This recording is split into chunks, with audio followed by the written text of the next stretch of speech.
Secrets. They can protect a family, and they can destroy one. We've all hidden something, children and parents, husbands and wives. But secrets inevitably come out. The only question is, how much damage will they wreak?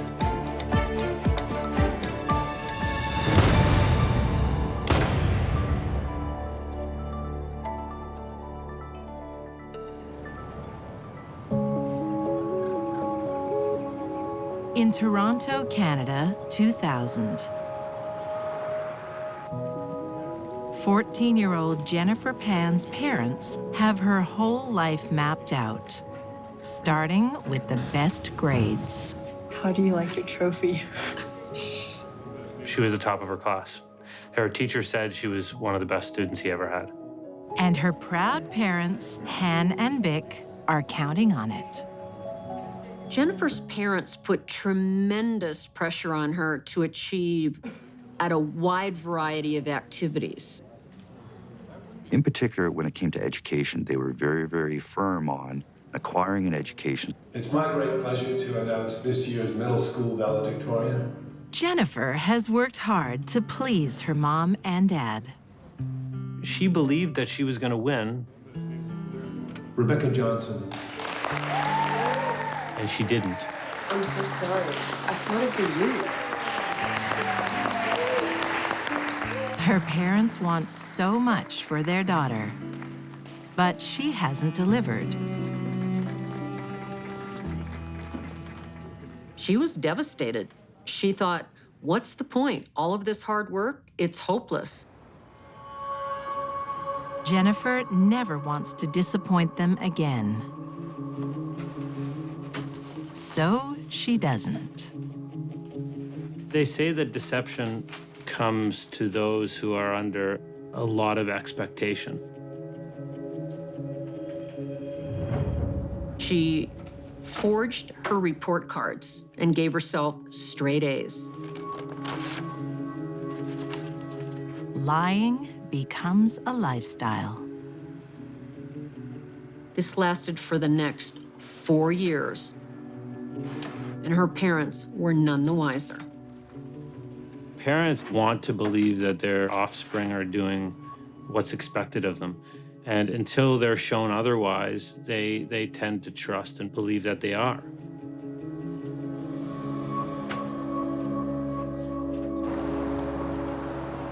Faking grades isn't her only secret. Hey, are you okay? Yes, please. A severe asthma attack at school attracts a handsome helper, Danny Wong. And out. In and out. It was Daniel that came out of the woodwork, so to speak, to help her regain her breathing. And from that point on, it was almost as if he was her savior. Oh, wait. Jennifer is smitten. Thank you for saving my life. Anytime. Jennifer fell into a deep and desperate love with him. If I'm in the brass section.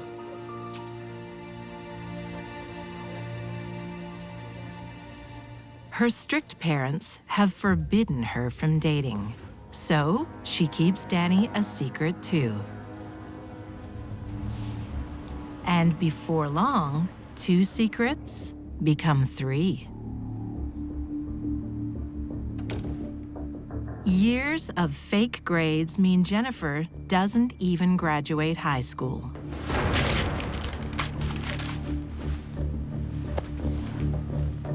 The scaffolding of lies is crumbling beneath her. While some teenage secrets are born from fear, others have a different origin. In Burbank, California, high school senior Amber Bray is under no pressure at all. Amber was a middle-class girl. She was very devoted churchgoer, and she had done very well at school. Nice work, Amber. Thanks. But at the height of her school career, overachiever Amber does something out of character. What? She pursues a relationship with 21-year-old Jeffrey Ayers, a dropout with no prospects or ambition. So you go to school around here? Yeah. Yeah? He's just kind of a doofus. A guy who's wasting his life playing video games when he could be going to school, when he could be making something of himself. Unbeknownst to everyone, Amber has a secret plan. Dixie Hollier's office. Her behavior reveals something's not right. It's Amber's school. What now? Hello, Dixie speaking. Her mom, Dixie Hollier, starts getting calls from school. So all week. The only symptom we had that something was wrong was that Amber began to miss school. Thank you, I understand, thank you. She missed it to the point that she got into trouble for truancy. Everything okay? No, not really. I'll look into that now. Thanks. Thank you. Parents don't like to be suspicious of their children, but sometimes they should be. I don't know how you do it. What? Keep up with all the lies. The lengths Jennifer will take to keep her grades and boyfriend secret will be devastating. Mom, must we? This is a moment in history. What Jennifer did was fabricate an entire university career. This is something to surprise you. Parents buy her a laptop. I know I have been tough on you these days. That's okay. As far as her parents know, she's going to her first day of university. But she wasn't. She'd spent much of her time with Danny Wong and never did attend school because she was never enrolled. Her parents think she's living with a girlfriend near the campus. She began leading a double life, spending many nights a week with Daniel. Hey, Dad, I'm in class. Just want to check if you're coming home this weekend. No, I'm volunteering at the hospital, remember? Oh, how's that going? Good, I gotta go. Bye. But as time goes on, the deceit gets harder to conceal. Jennifer told her father that she was volunteering at a hospital as part of her university degree. Okay, thanks, Dad. Wait, we want to say where you work. You can't. It's a sterile area, so I'll just get out here. Jenny! Getting caught out is a constant threat.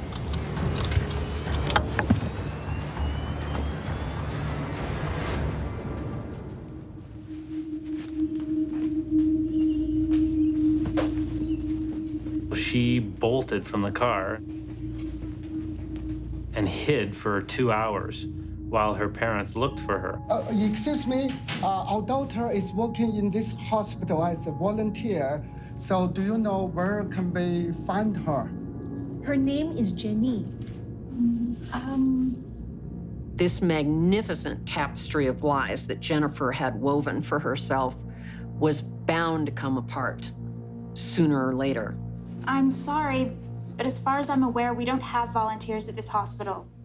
And it did. She has been lying to us. When secrets are discovered and trust is broken, there are always consequences and the inevitable confrontation.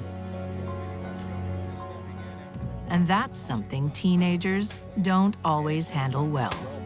Excuse me. I said, excuse me. Where have you been? At school. You have not been at school because the school phoned me and you haven't been there for days. Amber Bray's 15-year-old sister, Amy, is caught in the crossfire. Stop yelling! I do care! Now cut it out! I don't care! I should care! At the height of the conflict, Amber plays her trump card, her unlikely boyfriend. But for things to work, she needs more lies. What's the matter? She would portray herself as this poor wretch who was abused by her mother. I don't think I can do this anymore.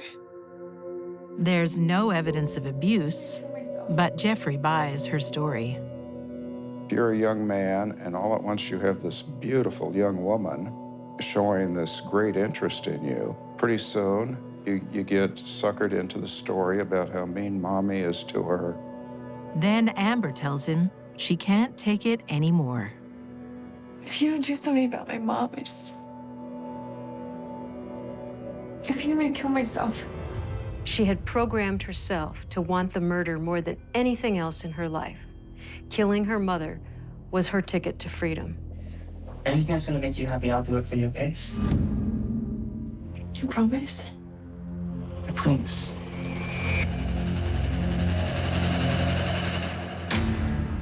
In the teenage brain, reasoning is not fully developed, and some wild ideas can seem almost rational. If your parents are in the way, why not delete them? That's certainly what Jennifer Pan is thinking when her folks find out about her fake job and secret boyfriend.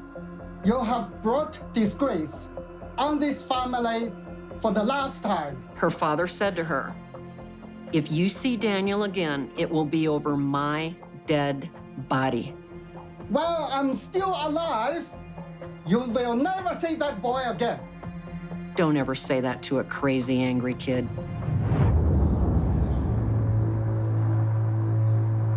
Hey.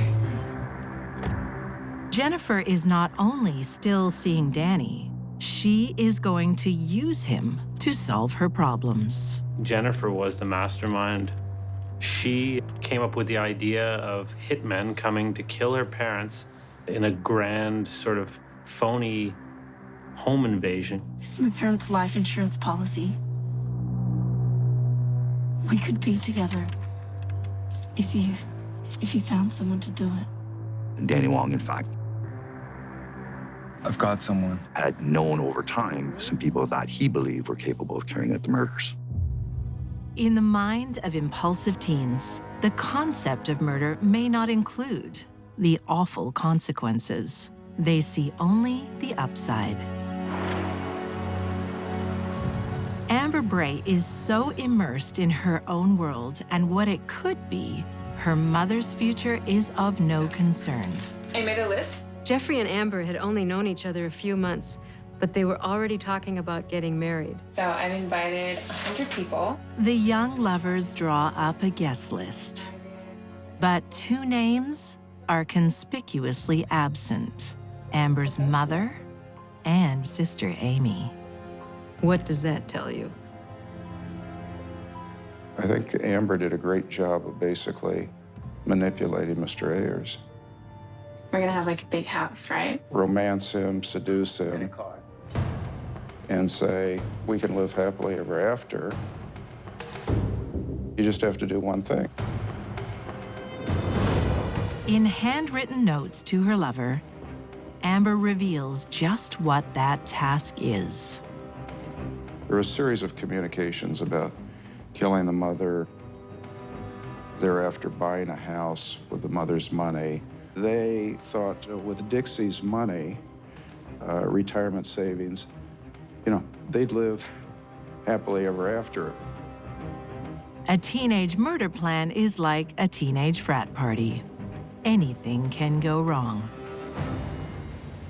And usually does.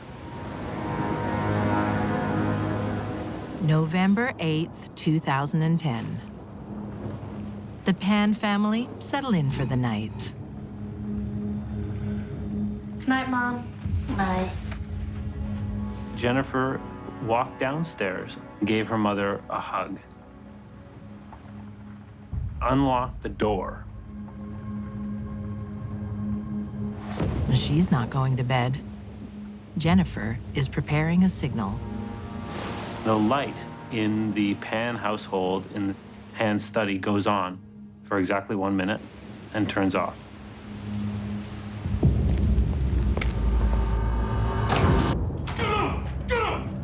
Minutes later, 3 men rush into the home. Bich has a man with a gun to her head. Get up! Get up! Get up! Get up now! Han Pan is rousted out of bed at gunpoint, where he sees his daughter. She was bound to a banister.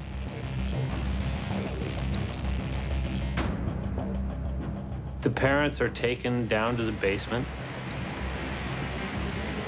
and the men throw blankets on their head. She heard a noise that she describes as popping noises.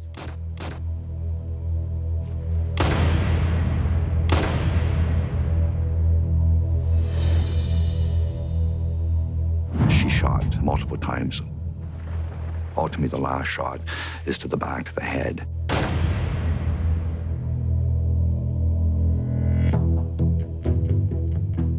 And now, Jennifer's biggest deception yet, as the distraught victim. Help me, please. I need help. Jennifer started calling 911 after the men had run out of the home. Please hurry.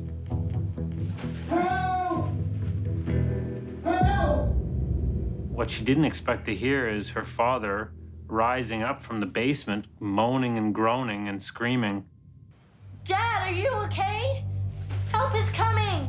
The bullet traveled through his face, down his neck, missed a very important artery. He ended up surviving. To find his wife of 30 years dead.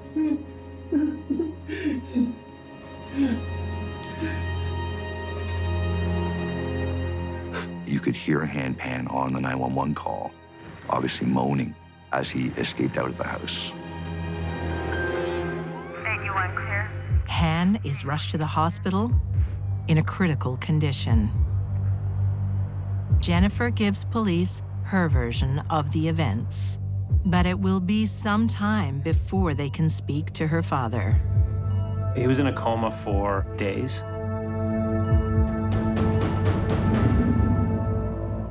Things don't go much better for Amber and Jeffrey in Burbank. Before dawn on January 16th, 1996, Amber lets him into her mom's home. Jeffrey's only experience of killing is in video games. He had the gun. I believe his plan was to shoot the mother twice in the head. Unlike the video games, where a single gunshot wound causes somebody to collapse and die, a bullet has to actually penetrate the skull and go into the deep brain structures in order to cause immediate unconsciousness. The bullet may have simply grazed her head. When the gunshots didn't kill her off, Mr. Ayers then ran into the kitchen and he grabbed a bunch of butcher knives, stabbed her so severely, as I recall, the handles on one or more of the knives actually broke off. The noise disturbs Amber's 15-year-old sister. At that point, Amber pulled the telephone cord out from the wall and blocked Amy from calling 911. What Amy doesn't realize is that when Mom's dead, she is next. Amber Bray had solicited Jeff Ayers to kill her mother and also to kill her younger sister, Amy Bray. She was going to be killed as part of the deal. But that's not Amy's fate. Burbank police received a call from a neighbor who had heard some shots fired, and the patrol officers got there very, very quickly. Down on the floor! Down on the floor! Drop the weapon now! Drop it! Mr. Ayers was caught literally red-handed with Dixie's blood on his hands. On the ground! It's too late for hardworking single mom, Dixie Hollier. 24 stab wounds, plus 2 gunshot wounds to the head, tells me this is overkill. Tells me that there was rage and anger present. Amber's reaction to her mother's death is suspiciously cold. She feigned some crocodile tears, but I think it became obvious to the police very quickly that any feelings of sorrow were just acting on her part. When the police uncover Amber's incriminating notes, she is arrested too. Both are found guilty of first-degree murder and conspiracy to commit murder for financial gain. They are sentenced to life without parole. It was Amber's emotional immaturity that caused this murder. She had no thought for anyone except herself. There was no proof that Dixie Hollier was anything other than a loving mom. The moment a parent realizes their child is trying to kill them must be the most terrifying experience of all. Not many live to tell the tale.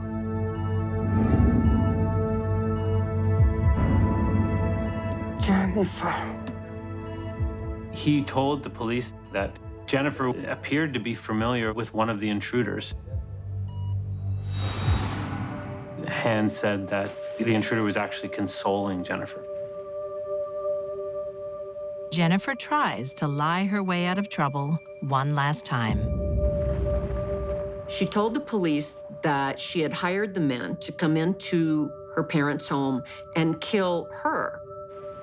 But somehow or other, there was a miscommunication, and they killed her parents instead. I don't buy it, and the police didn't either. The police search her phone and find hundreds of text messages spelling out the murder plot. In 2015, Daniel Wong and the 2 hitmen are convicted of first-degree murder and attempted murder.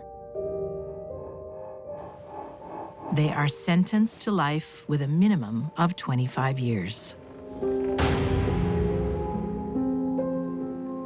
Jennifer Pan is also found guilty of the murder of her mother and attempting to kill her father. She is sentenced to life, no chance of parole for 25 years. All Jennifer had to do to have the life she wanted was walk out the door. But she didn't have the strength to stand up to her parents and tell them that.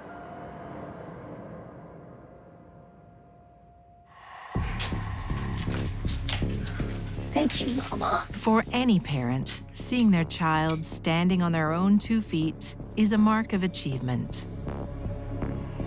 And when they go on to have a successful life, This is gonna be good for us, yeah? Yeah. it's all a parent can hope for.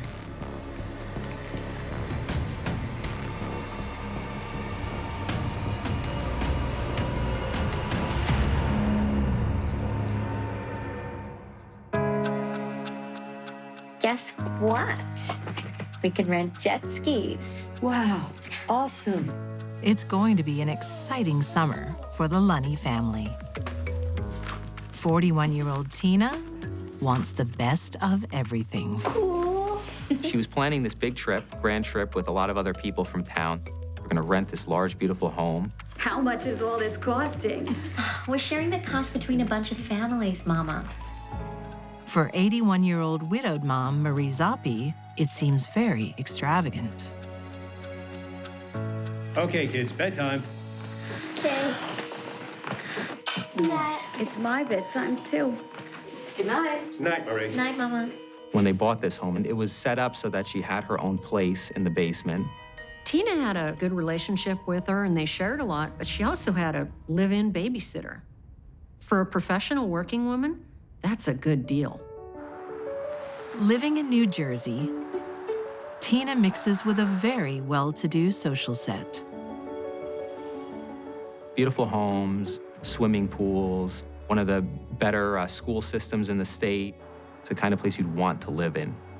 Those were the people that she hung out with. Garment number 3 in my holiday range. You look gorgeous, Tina. They had parties, they did vacation. Does Chris know about this? I've got one more. I'll go and get changed. And she was right there with them. Garment number 4 in my holiday range. Anyone for a game? Tina Lunney was obsessed with 2 things: keeping up with the Joneses and finding the money to do it. She would charge it and continue to charge and charge. I'm glad you're so cashed up because we've got to pay the balance of the holiday house. No problem. I'll just grab my checkbook. Tina is spending money she doesn't have.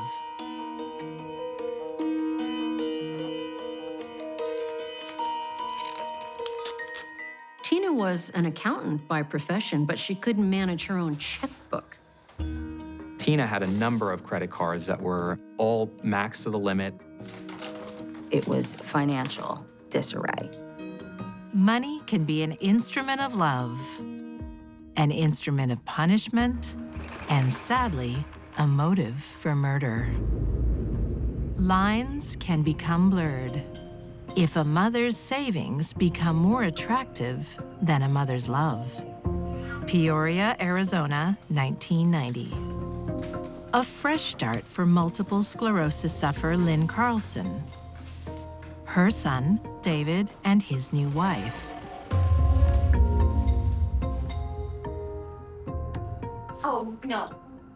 Over here. She bought a house free and clear, and she said, come stay with me. You can help take care of me, and you'll also have a place to live. This is going to be good for us, yeah? Yeah. I mean, she had serious health issues that required care. David's wife, Doris, is 10 years his senior and the perfect person to help his ailing mom. She's a qualified caregiver. She worked as a nursing assistant from time to time. But now that she's living in Lynn's house, Doris doesn't see the need to work. Looks like your checks are here. All she does is sponge off the monthly checks from her mother-in-law's trust account. Doris was a freeloader. She was somebody looking for the easy way out. You know, they basically used Lynn as a cash machine. David and Doris do nothing except spend their mother's money. Are you two thinking about getting a job? I could use some help. Mom, I've looked, okay? There's nothing. Over the next 4 years, they convince Lynn to take out not 1, but 2 mortgages. The total, $94,000. So all of a sudden, the house that used to be free and clear they were making payments on it. They are supposed to care for Lynn, but they don't. David and Dory would not do her laundry, and you know, during the night she may have an accident and soil her sheets. David? Nobody would come and help her.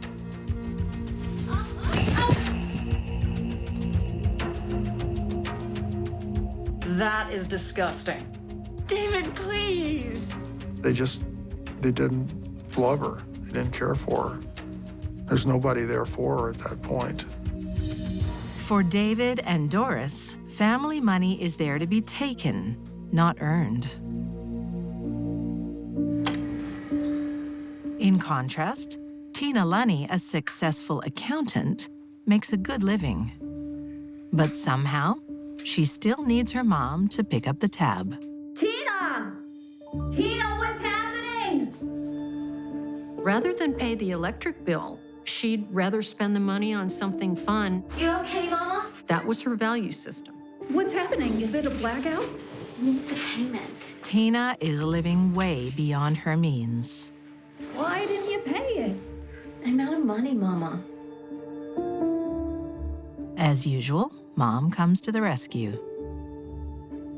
My checkbook's over there. Tina's mom received a pension from her deceased retired police officer husband. How much? $1,000. Can you loan me a little more? Tina took money frequently from her mom. This can't go on. No, of course not. Finally, her mom makes it clear that this is the last handout. Thank you, Mama.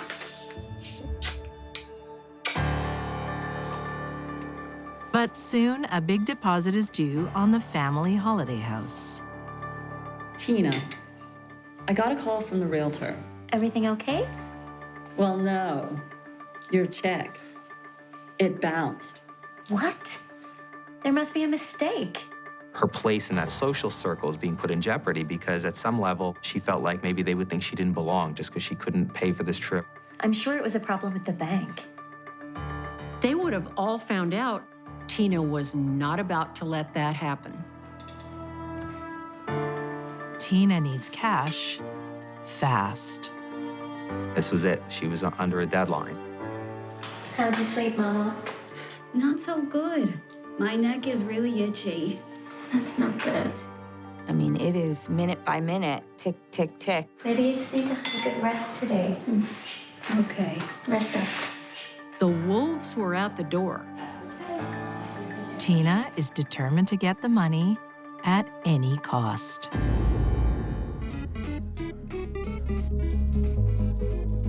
David and Doris have already drained all the capital from their mother's house. Now they've found another way to raise cash: young lodgers. They would collect the money, never tell Lynn where that money went. They would just spend it on themselves. Lynn can't take it anymore. She moves out to an assisted care facility and takes her income with her. The money stopped coming. The annuity checks went to the convalescent center and not to the house.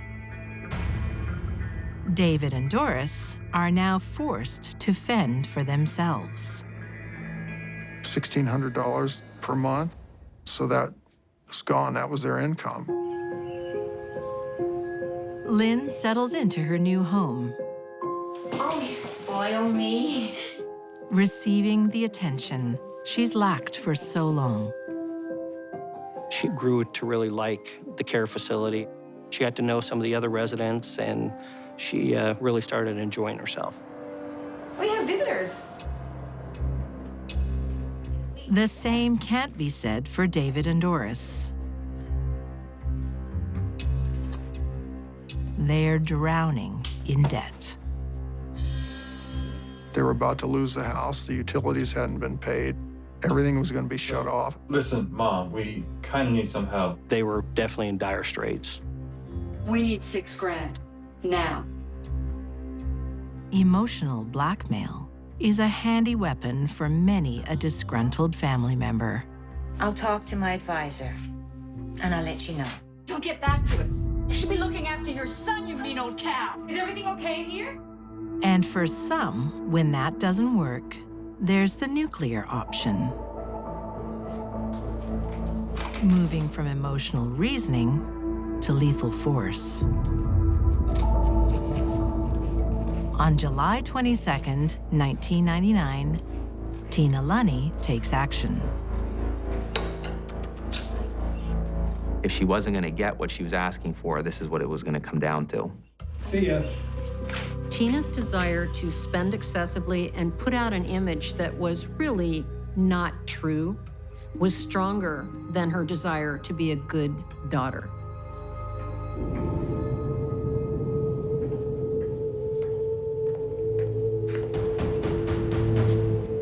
I thought you went to work.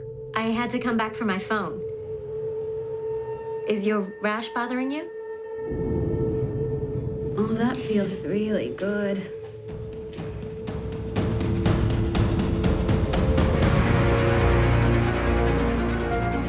Tina took a necktie that was her husband's, and she actually used that to strangle her own mother, which is really what made it so graphic and so personal.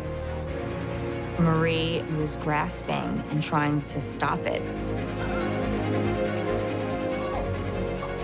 At one point, she realizes what she's doing and says, "Oh my God," and lets go for a moment. and lets her mother gasp for air. But despite that, then decides to again tighten that tie.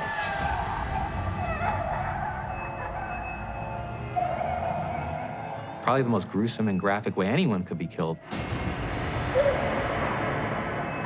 She knew she was gonna die at the hands of her own only daughter.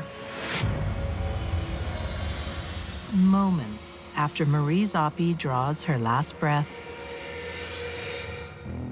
her daughter goes for the money.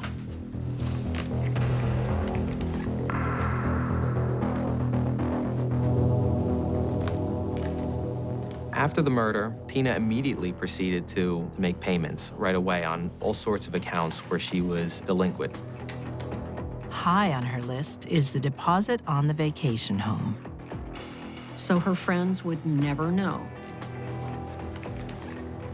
Her mother's money rescues Tina from embarrassment and financial ruin. Everything is just the way it normally is in her life. Nothing is out of the ordinary for her. She wasn't a mess. She wasn't, oh my God, I killed my mother. Trading any human life for cash is an abomination. But cashing in your own mother requires a special form of self-deception. Doris Carlson in Peoria, Arizona, has the same idea. But she hires help. Yo. Hey. She turns to one of her lodgers, 20-year-old Dan McGrean. You want to make some money? Doris says to Dan, how about if I give you $20,000 to go kill Lynn? Oh, you're joking, right? No. And Dan thinks about it for a while and says, okay. 17-year-old roommate Scott Smith volunteers too. They agreed that they would split the money.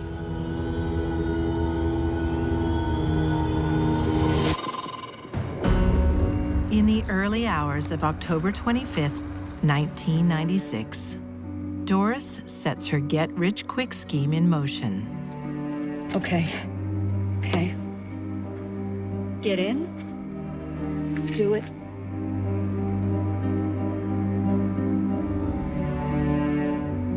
They use a key that Dory had given them to get in. The plan is to make it look like a burglary.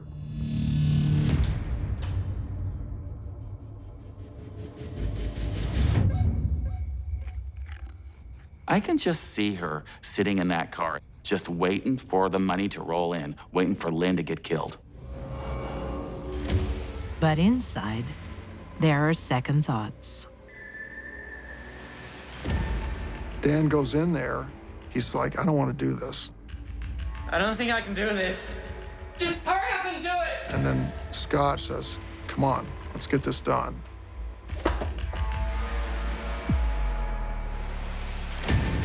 So Dan starts stabbing Lynn in the chest. Dan stabs Lynn 10 times before fleeing in panic. Just drop it, man, drop it! They run out, they don't take the TV, they give up on this thing about it being a burglary. Dory says, well, is it done? And Yeah, it's done.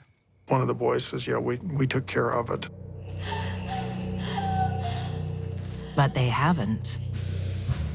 Lynn is still alive. Some people can look past the horror of their actions to focus on their future, their financial future. Tina Lunney has her mom's checkbook, but there's still work to be done, not the least of which is getting away with murder. She attempted to write this note, basically showing that her mother was in a depressed state of mind, that she was tired of being some kind of burden on everyone. She probably thought that they'll think my mom killed herself, and the family will never know. She takes the tie and moves it around on the face, making it look as if somehow she had done this to herself. The stage is set. Come home! Tina is in Come home! complete hysterics. I mean, the Academy Award goes to Tina. Chris comes home. I think she killed herself. Did you call 911? And Chris is the person who actually calls 911. It's my mother-in-law. I think she's dead. Now she had to pretend to the paramedics and the police department that she was not a murderer. But Tina hasn't thought this through. Odd-looking suicide. It's almost impossible to strangle yourself with your own hands. It was clear as day that they knew that it's called a suspicious death. You should eat. I can't. Despite all her efforts, I'm gonna get some smokes. there will be no family holiday. Instead, Tina goes missing for 3 days.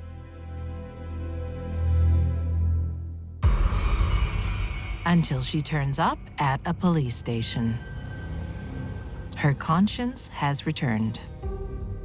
Before her butt hit the seat, she said, "Do you want me to tell you what happened to my mother?" And everyone's jaw just dropped. And then she provided the confession. It was as if she was talking about something someone else did, or that she'd strangled the life out of a teddy bear and not her own mother. She never cried, not one tear, during the entire statement, not one tear. In 2013, Tina Lunney is found guilty of first-degree murder. She is sentenced to 40 years in prison. The irony of the sentence is that when Tina gets out, she'll be her mother's age at the time of her death. When money is thicker than blood, family bonds offer no defense. Not for Marie Zoppi, and not for Lynn Carlson. Lying injured and unable to move, could she ever imagine her son would do such a thing? Later on that morning, one of the employees at the care home went by to check on her. They found Lynn in there conscious. The next morning, as police investigate the crime, there's an unexpected visitor, Lynn's son, David. And everybody kind of looked around and thought, well, why are you here now? You know, you never come to visit her. Detective Bill Lang still remembers David's reaction to the attack on his mother. He didn't become upset or emotional in any way. All he said was, "How is she and can she talk?" Can she talk? No less than 4 times Can she talk? did he ask me, "Can she talk?" Just come this way, sir. Everyone is waiting for Lynn to speak, but she's too ill. At that point, we were kind of at a stalemate. We had a lot of suspicions, but we had absolutely nothing to work on. Doris thinks her secret is safe. But an informant tells police the lodgers have bragged they committed the attack. It's great. Just went in and got out. Left no fingerprints. The cops have gotten nothing.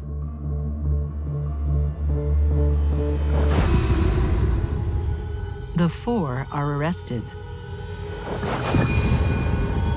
As prosecutors develop their case, Lynn loses her battle for life without naming her attackers.